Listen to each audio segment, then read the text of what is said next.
Can we do that again? And I forgot the last bit. We'll get there.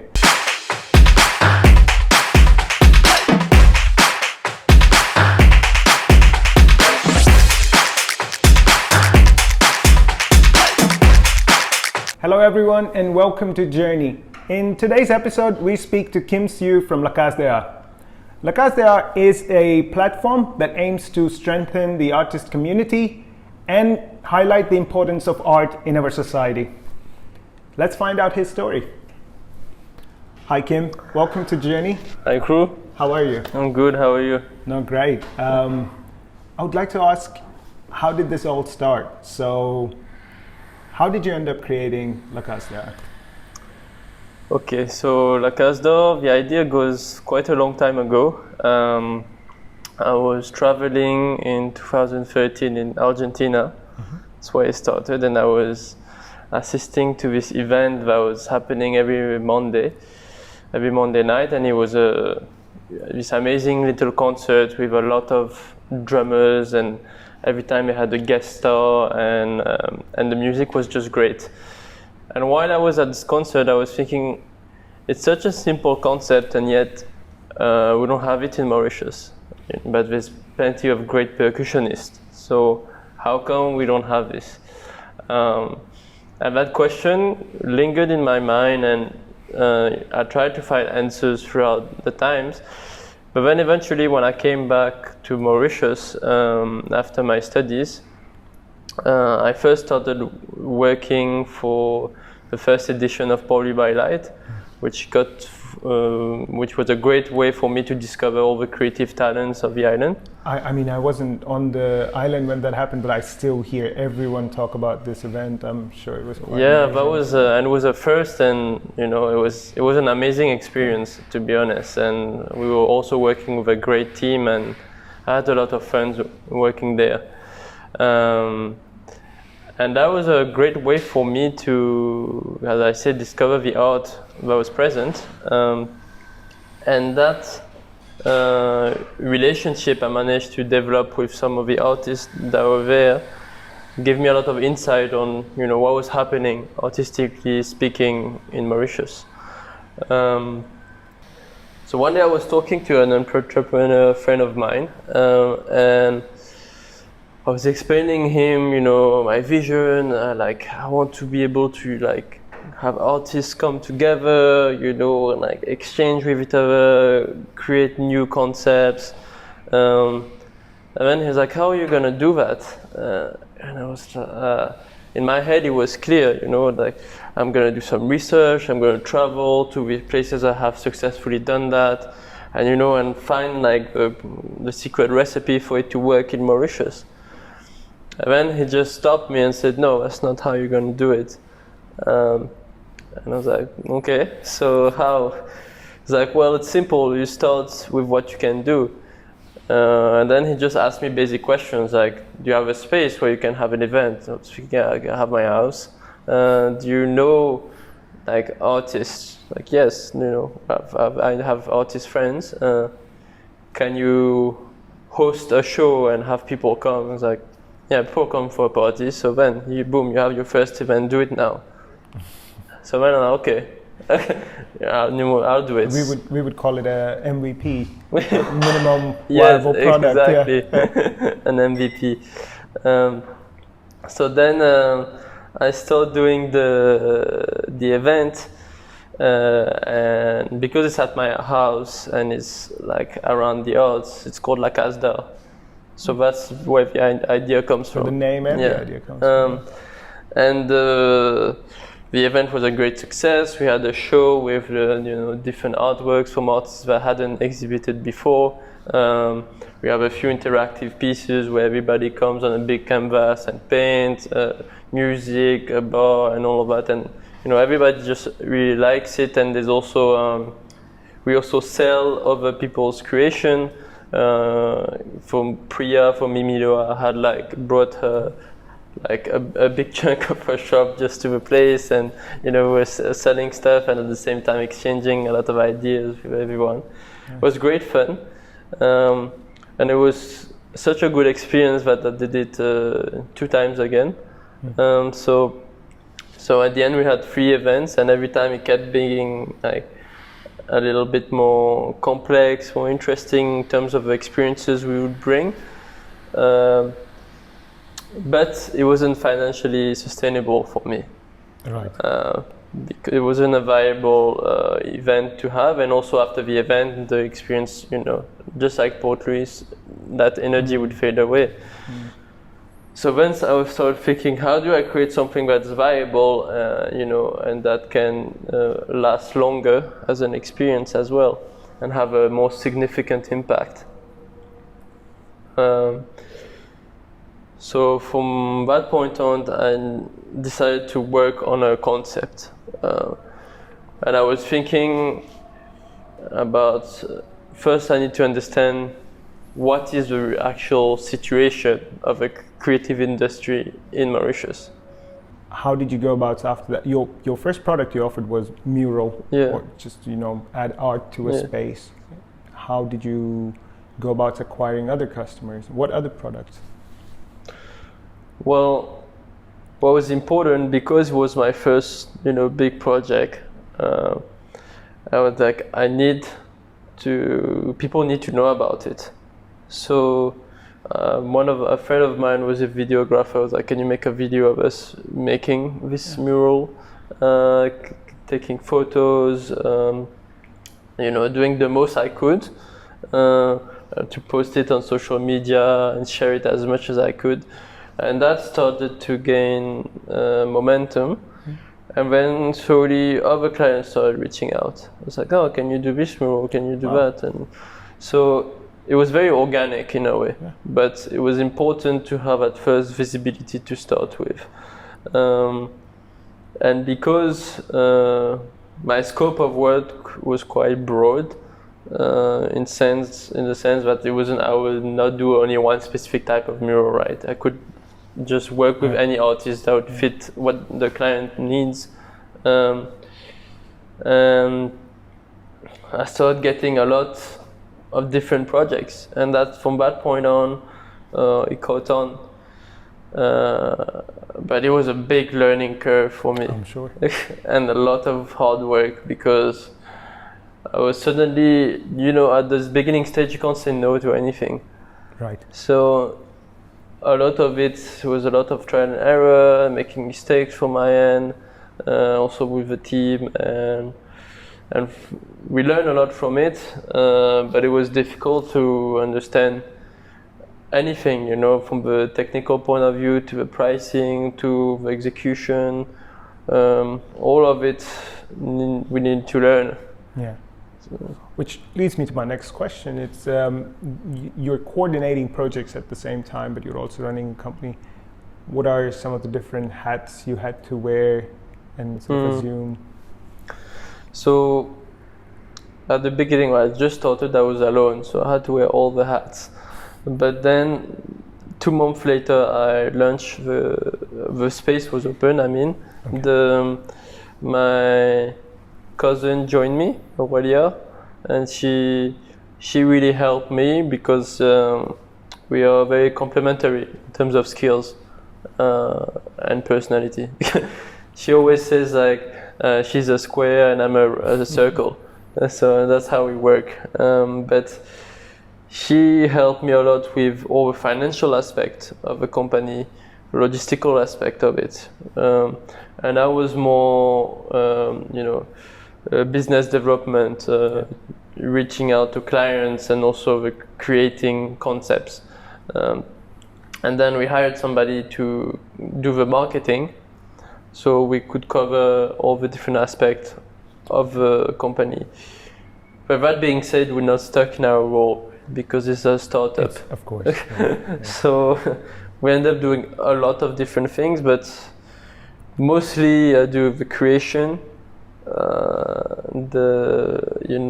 meeting up with client, business development, all that part, and looking for work. And then whenever we have projects, everybody works.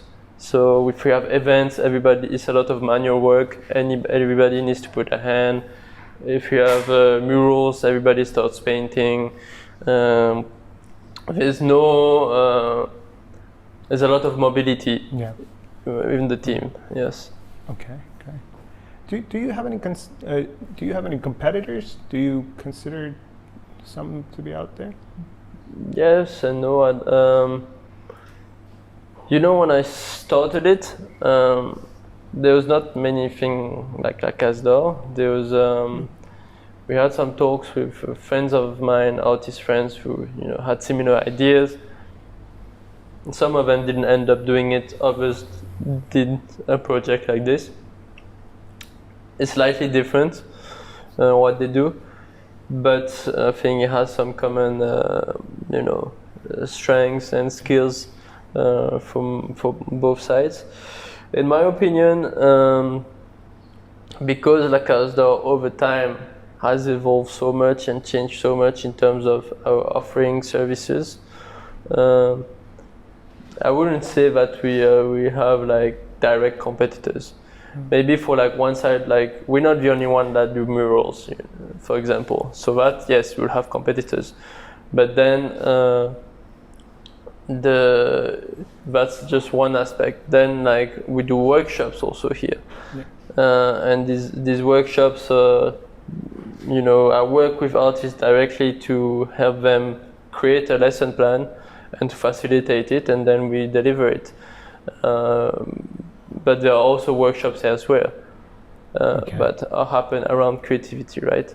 But direct competitors, I think we don't have any because of it. The nature of the thing we do is so broad that, yes. Very abstract.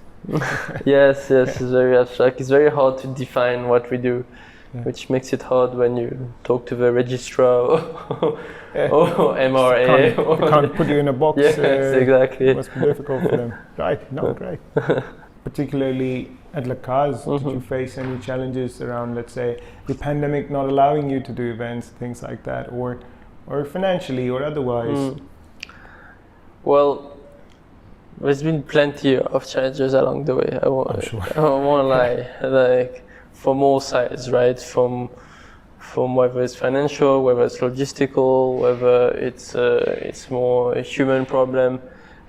But like anything, I think the more constraints you have, the more creative you become. So in a way, that's also what pushed us to create new concepts. That's one reason why we have a restaurant now. That's also one reason why we started doing online workshops, and we developed this workshop that is very dear to me on how to develop your creative confidence.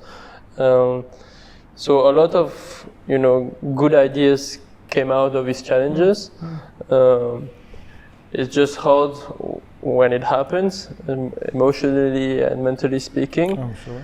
But once you overcome that, you can. That is when you really know if you have like the creative juice that you need at the time. But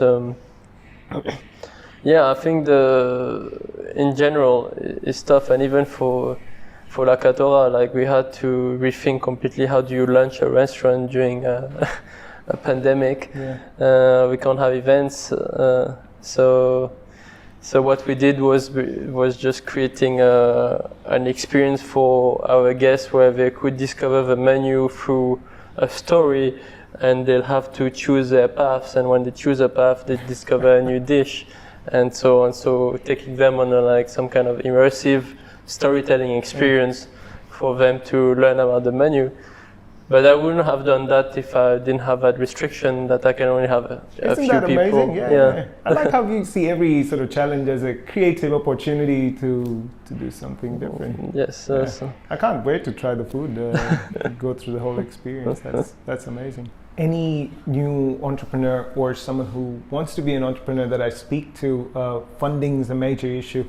People constantly complain, I don't have the necessary funds to start this thing. And I'm sure you faced similar challenges as well.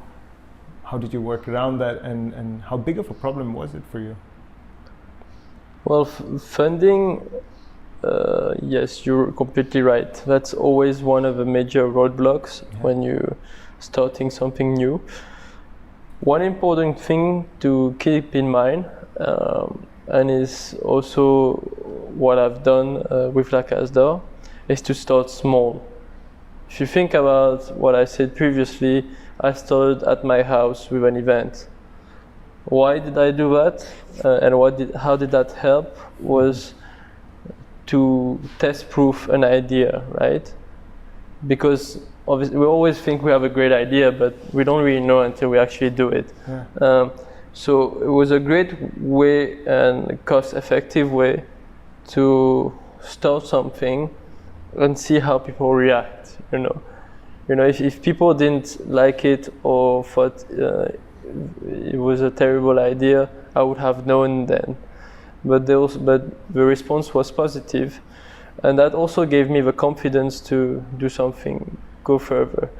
And you get to collect early feedback as well. Yes, you get to collect early feedback. And at that time, also, I was making people pay for food or drinks there.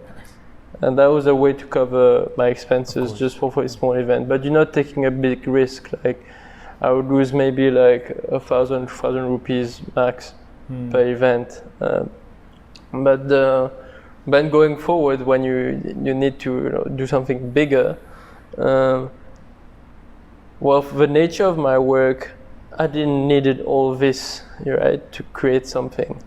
Right. So I had my first client before I had an office, and that also means getting my first payment. And that payment was then used to invest in here. And this is when I'm starting this, obviously you establish a budget. So if you manage to get a first client, then you're gonna get a first investment into your own company. But you also need to reach out to everybody you know. So whether it's family or friends, and whether you're asking for resources or money, or people, or time and energy, this is how you do it. So I got a bit of friends from my family.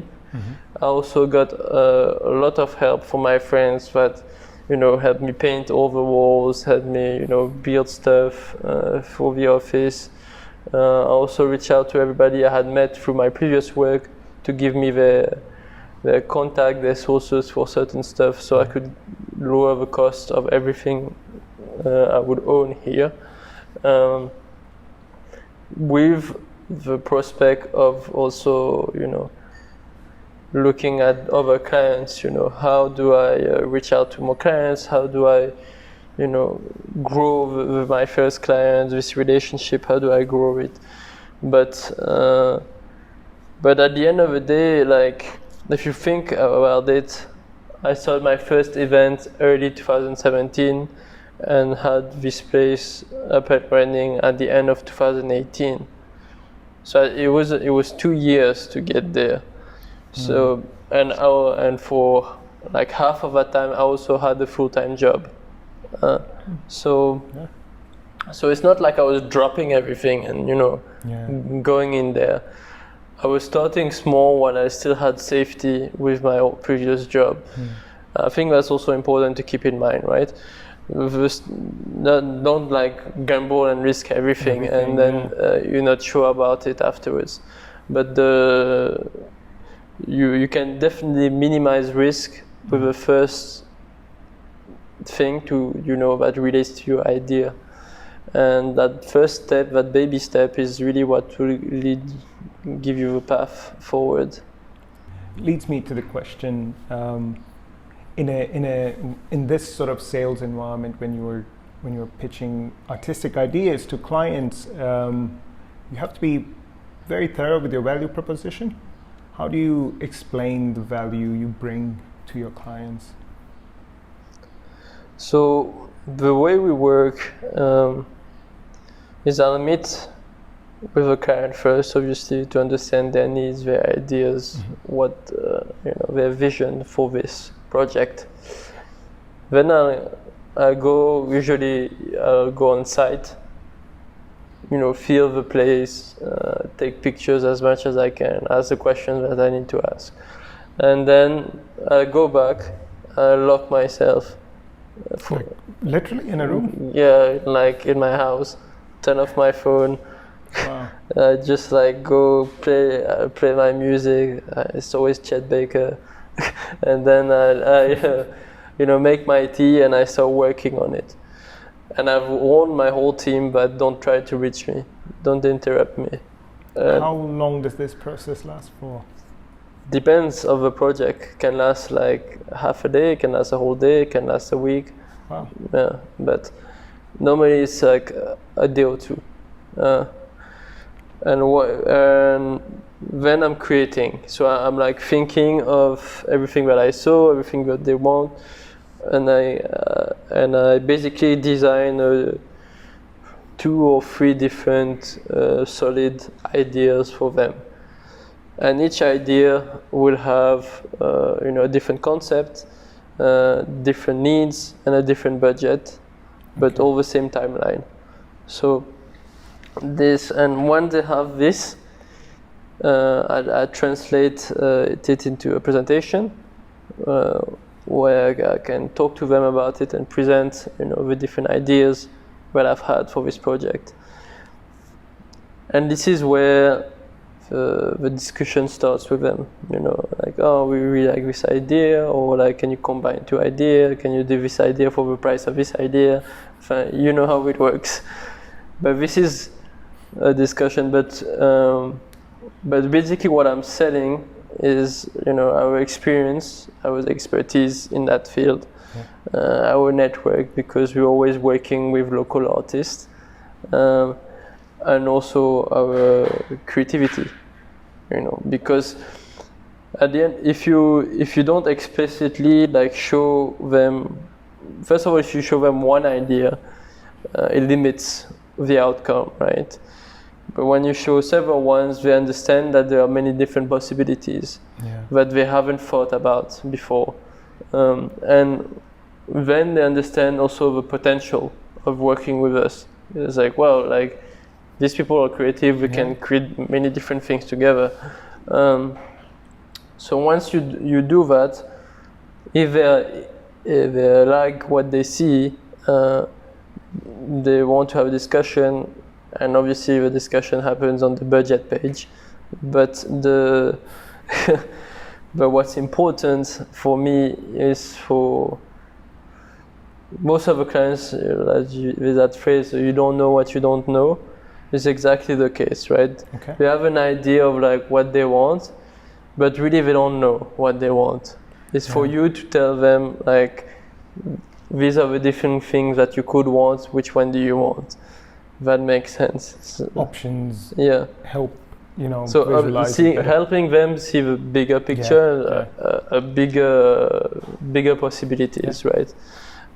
And from that point, then they decide, okay, like, I like option 2, and then we have a discussion about it and it starts going forward. But this is basically how we work, because it's very difficult to. I mean, it would be the same, right? If I go to let's say like a garage and I say, like, I think I need to like change this thing, but I don't know anything about the whole car. True. I just like read that you need to change that, or I think like I need to change that. So that person will tell me, no, actually, like, if you change that, you also need to change that and put this in place, blah blah blah. Expertise comes in. This is basically what we do, right? You can't just like copy paste something you saw and expect it to work the same way. So that's what we do. And you bring the human capital aspect of it, like exactly. So it's basically that human capital that we bring in, and we make them understand that if art can be as much, let's say, like, inspirational or decorative as much as functional. So this is something we try to do also, right? Like signage can be artwork, so we can add that, like, but extra value, but at the same time be serve a purpose. It's not just art for art's sake. This cup, for instance. I was wondering if you could tell us what are some of the things that Lakaz can offer a potential customer. So there's different services. For once, there's we can create, conceptualize murals for our clients. So obviously, based on their needs, what we try to do is translate their culture, their brand identity into an artwork, and then we collaborate with local artists to create that artworks in the place where it needs to be. There's also workshops that we offer, and these workshops can be at Lakaz, but also recently during the first lockdown, I designed a workshop on how to develop creative confidence. So this is not necessarily for artists, but for anyone who wants to tap more into their creativity. And then also we create experiences. So that can be for an event where they would ask us to create an installation. So we've worked with La Isla 2068 before to create experiences. So one of them was like a black box when people would go in and paint with fluorescent paint. And more recently, we created this crazy tree inspired from Rick and Morty, where we had all kind of weird fruits and things to pull and to push to activate different things in the tree. We collaborated with Vadim, a great Russian artist that also designs installation. And then we also sometimes work on new ideas. So we have plenty of people that come to us with, I have this idea, do you think it can work?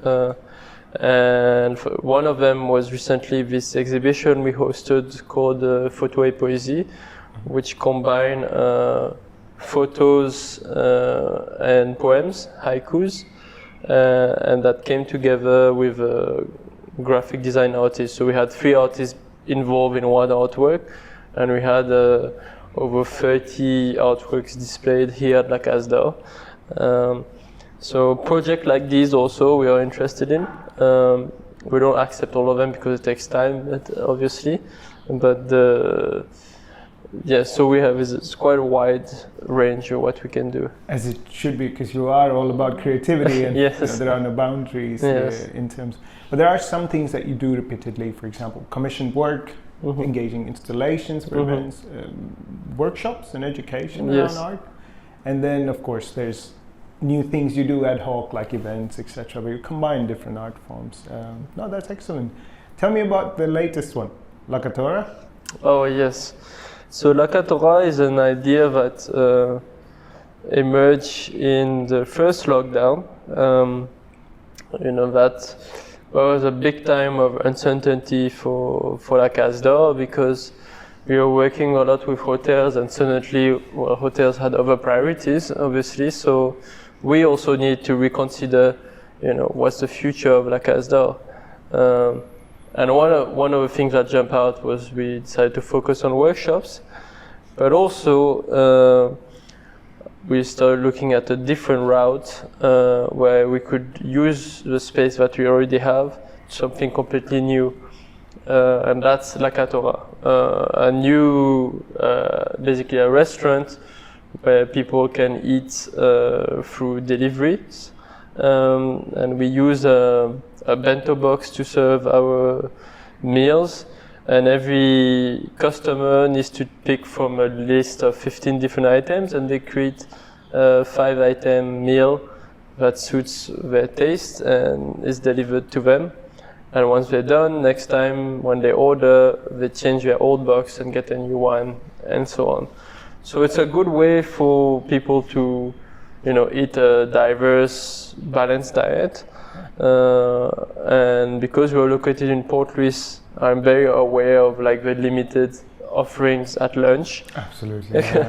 Especially when you're working, you don't have much time to go to a particular spot. So it's a good way to keep a healthy diet and at the same time make sure you you have time to work elsewhere. But the idea itself also comes from a place where I myself am a huge foodie. I love food, I love cooking, so it only makes sense. And I also consider it an art form, so it's not so far-fetched from the creative hub that we have. Yeah. But still quite innovative on Lakaz's part, yeah. And I work in Port Louis, so you definitely have a customer in me. Nice. I've been looking for good food around here for a while now. No, that's excellent.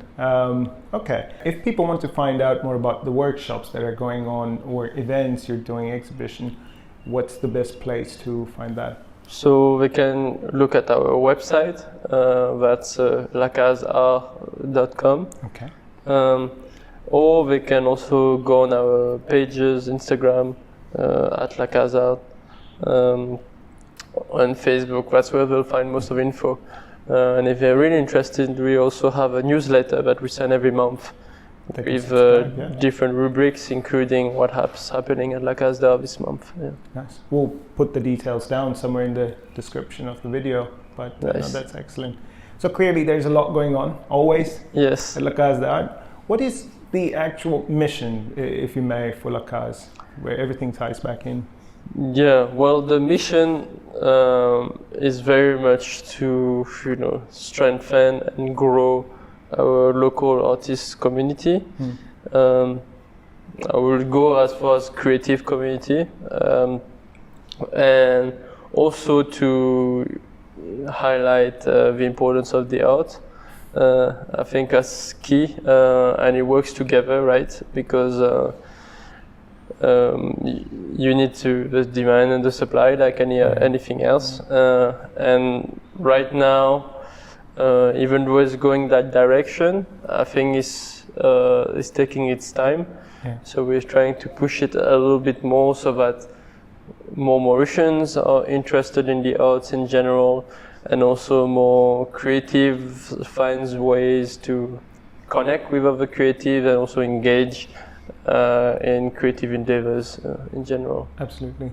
Well, from what we know, the ongoing constant dialogue is that the art community in Mauritius always needs more support. So no, this is excellent. So you as an entrepreneur personally, how do you think you've grown as a person throughout this journey, coming up with Lakaz and running it? I think, when whatever business you're in, if you're an entrepreneur, over time you'll build a lot of confidence, because you're constantly making decisions, and a lot of time you don't know the outcome. You can never know for sure, right? But a lot of time you're learning new things, and you can't be sure about where you're going, but you're developing a certain confidence within yourself, because it's a part where you can plan. There's methods that you learn for you to be able to be intelligent about the decisions you take. But there's also a part where you just have to base it on instinct. Okay. And I think that instinct has grown for me. Because the methods, you can learn them, and once you know them, you know them. But that instinct is something it's with experience that you get to listen to it and to be sure about certain decisions that you make. And it's the same with working with people, right? It's like sometimes you can, have the same great idea, but then there'll be a clash, which is not based on the idea, but based on personalities. And you can avoid or foster those situations also based on the intuition, right? Like, I know I can work well with this person, or I know I can't work well with this person. Yeah. But this is also decisions you have to take into account when you're doing entrepreneur, right? Because you're not just relying on like a big company to take these decisions for you. Every step of the way you're making these decisions. So I think in that sense that I've grown a lot to develop that confidence, and that's how also I can start a new project like a restaurant, which I know nothing about to begin with. Which might be an advantage, actually. Yeah. Because I have to rethink, relearn something new. And that, with my experiences at Lakaz though, and my previous jobs, I can safely say now that I've built enough confidence to risk it and start something new like that. That's I think my biggest takeaway from this experience. Emotional growth in your personal journey as well, from the sounds of it. Yeah, I mean, doing anything in the art world is already difficult, but then having to come up with a new business model, and then having to survive a pandemic is very difficult. And as much as you can be, emotionally attached to your business, you also have to treat it like a business. And that means making decisions that you don't necessarily emotionally agree with, because you don't want to let go of certain things.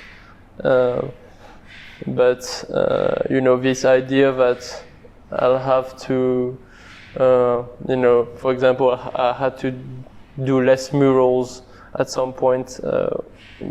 Because something I really enjoyed, and to focus on more corporate workshops. It's not necessarily something I like that I want to do, but I have to do it for a company to live. Right. So it's these decisions that you kind of have to separate yourself sometimes from the business person that you are, and then like the everyday at home person that you are. It's not the same thing.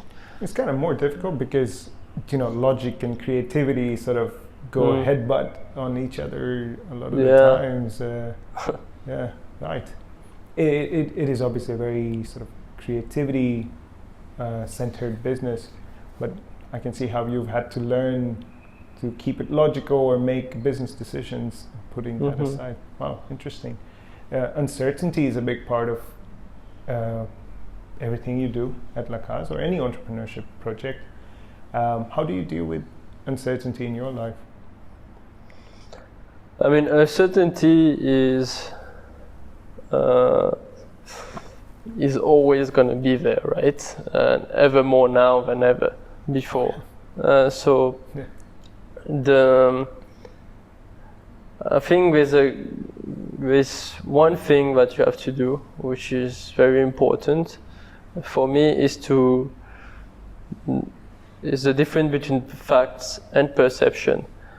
So what I try to do the best, even when it can be difficult in a business like art, is to quantify everything with data, to back up, perception that I have. Okay. To not trust my perception, but to trust the data more, because that allows me then to understand, to make better predictions, or to understand a bit better what to expect. Because if it's just based on perception, you can be wrong so often, especially if an emotional person like me. So with that taken into account, you have like a base, you have like, like this is a no way and this can work. But then in the this can work category, you have like 3 or 5 like paths, but you're not sure, And this is, for me, this is also tied to this instinct part for me. And it's also about observing.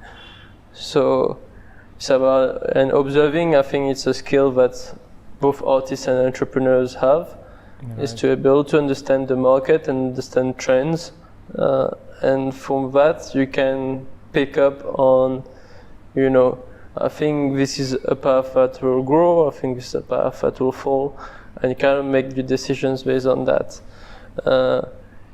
But you also need to not be too attached to the decisions you make, because you can be wrong. Yeah. So, if like, don't try to pursue something where like, I mean, that's my personal opinion, of course, but I don't try to pursue something that I like constantly fails because I believe so much in that it can work. Right. I would rather try to stay true to the idea but readapt it to make it work. I think that's important to be able to adapt yourself, but uncertainty is always going to be there. So, and you're going to be wrong many times. It's just to try to limit those times. But from that point on, I think you can't be too emotional or grow too attached to your own ideas. And that sometimes I see people struggling with that. But it's important because otherwise you won't be able to adapt to a change in your situation. Art is getting more digital. We have blockchain getting into artwork, and there's all sort of this wild west of digital art world coming up. Is that the way forward for artists? What are your opinions? I think that's a good question. There's two ways to look at it. I would have to separate, I'll think first of the digital art like we know it, whether it's graphic design or drawings or anything like that. Now there's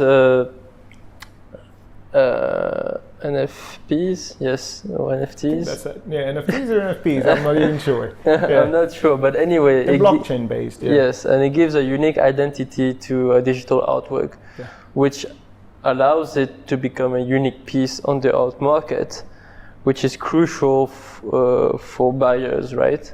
Because otherwise the value will depreciate if there's many copies of the same thing. Right. So this gives, kind of leverage all this group of artists that have been working digitally, because now they can provide a unique piece to the art market, which before wasn't possible.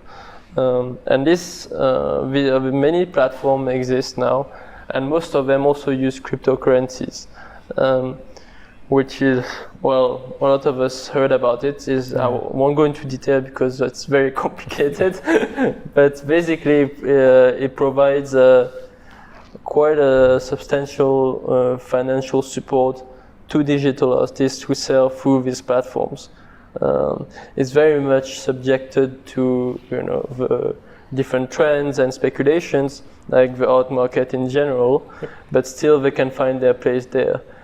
That being said, and I think that definitely will empower all the artists that want to go digital. It increases the reach, increases the reach, financial opportunities.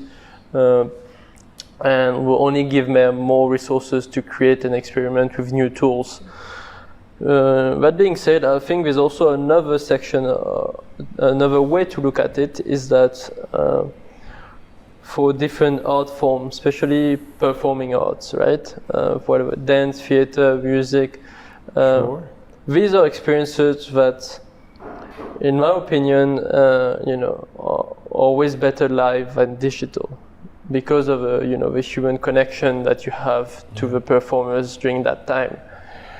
And now you see, and look at music, it used to be the opposite, right? Like you sell records to pay for your concert. Now you do concerts to pay for your production, So because people are craving such like human experiences in a world that's going constantly more digital, I think this is an interesting way where it can also diverge, right? Because you can't buy like a concert on the digital world, and yes, people say now there's VR, virtual reality, there's more immersive experiences, but I don't think it's either or, right? I don't think it can replace it's a good supplement to the real thing, but I don't think it can replace. Like for me, it's like you can VR yourself in a great restaurant, but you won't be able to taste the food. And this is kind of the same thing with music, right? You can be suddenly in this amazing world with this great music, but you're not interacting with a musician that's playing the guitar and like reacting on the crowd and all the people around you shouting the lyrics. All of this is like something unique. So I think it's the digital will provide a lot of help for especially visual artists, and for performing artists it's a great way to have more reach, but it's not necessarily the way where they'll capitalize the most in terms of revenue. Right. Well, I've definitely learned a lot, not being from this industry and the creative process that goes behind everything that you guys do. So I really enjoyed our conversation. Yes. And it's been a pleasure to have you here on Journey, and we hope to have you back again soon. Yeah. Well, thank you very Kim. much. Thank you very much. Yeah. Thank you for this opportunity. So that was Kim Siew from Lakaz. We hope you enjoyed this conversation. Amazing entrepreneur who's managed to combine his creative instincts with entrepreneurial drive. You can learn more about Lakaz on their website or go to their Instagram and Facebook page. You can find the details on the video description below. You will be hearing more about him in the coming weeks for special tips videos that we will release. You can follow Journey on all digital social media platforms: LinkedIn, Instagram, Facebook, and YouTube. Also check out journey.mu for more content and to sign up for everything else that we do. Thank you for watching the episode.